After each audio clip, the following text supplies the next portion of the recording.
সবাইকে স্বাগত জানাচ্ছি। আমি সাধারণত এপিস সেরেনা জাতের মৌমাছি চাষ করে থাকি। সাধারণত দুই ধরনের মৌমাছি চাষ করা যায়, এপিস সেরেনা এবং এপিস মেলিফেরা। এপিস সেরেনাটা আমাদের দেশীয় জাতের মৌমাছি। এই মৌমাছি সাধারণত মানুষের বসত বাড়িতে, মাটির গর্তে, গাছের গর্তে, আলমারির ভেতরে, ঘরের ভেতরে, গাছের ঢালে মাঝে মাঝে চাক করে থাকে। এই মৌমাছির বৈশিষ্ট্য হলো বেশ কয়েকটি চাক থাকে। বক্সে মৌমাছি লালন পালন করলে যদি স্ট্রং কলোনি হয়, স্ট্রং চাক হয়, তাহলে বছরে 2 থেকে 2.5 কেজি মধু, কোনো কোনো সময় 3 কেজি পর্যন্ত পাওয়া যায়। তবে উৎপাদন ক্ষমতা কম যদি স্ট্রং কলোনি হয়। আজকে একটি পরিপূর্ণ হানি চেম্বারের একটি চাক আপনাদের নিষ্কাশন করে দেখাচ্ছি।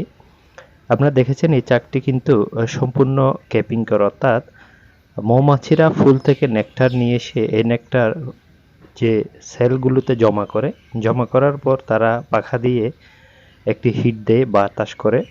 এই হিটের মাধ্যমে ওখান থেকে পানিটা বাষ্প হয়ে চলে যায়, মধুটা ঘন হয়ে আসে।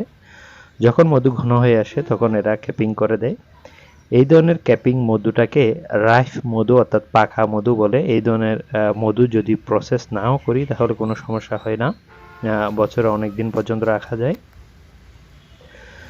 আপনারা দেখছেন খুব সুন্দর এবং ক্যাপিং করা, প্রায় 80% ক্যাপিং করা একটি চাক। এখন উপরের ক্যাপিংগুলো আমি ছুরির সাহায্যে কেটে নিচ্ছি এবং মধু নিষ্কাশন যন্ত্রের সাহায্যে মধুটি নিব।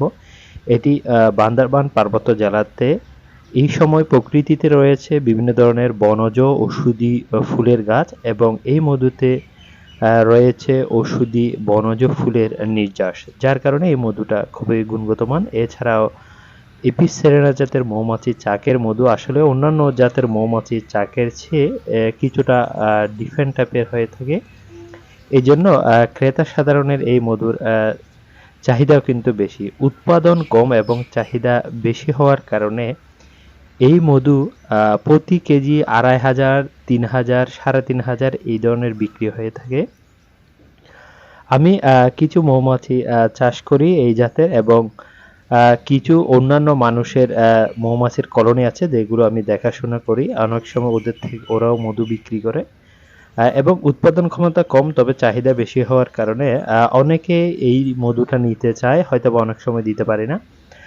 যাদের এই মধুটা প্রয়োজন, অর্থাৎ এপিস সেরেনা জাতের মৌমাছি যেটা আমি মূলত চাষ করে থাকি, এই মধুটা যদি প্রয়োজন হয়ে থাকে আপনারা অবশ্যই কমেন্টে মোবাইল নাম্বার দিয়ে আপনারা নেওয়ার আগ্রহটা জানাবেন। আমি যে সময় নিব, যদি সুযোগ থাকে নক দিয়ে জানাবো কিছু মধু আপনাদের পাঠানোর জন্য। মধু নিষ্কাশন যন্ত্রের সাহায্যে নেওয়ার কারণে এখানে শুধু মৌমাছি যে মধু জমা করেছে ওই মধুটাই নেওয়া হয় এবং ছেঁকে পরিষ্কার করা যায়। কিন্তু হাতে চেপে এবং কেটে নিলে অনেক সময় মৌমাছির যে ডিম লার্ভা থাকে ওগুলো সহ মধুর সাথে মিশে গেলে সেক্ষেত্রে যে মধু একটি খাবার, এই খাবারের গুণগত মান নষ্ট হয়ে যায়।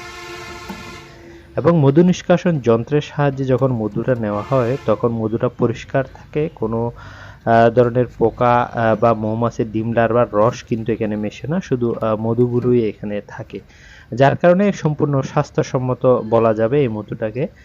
কিন্তু প্রাকৃতিক উপায়ে নেওয়ার সময় অনেক ক্ষেত্রে কিন্তু আসলে প্রত্যেকটা পার্সন টু পার্সন ভেরি করে, অনেক সময় সঠিকভাবে নিতে পারে না, যার কারণে সমস্যাটা হয়ে যায়।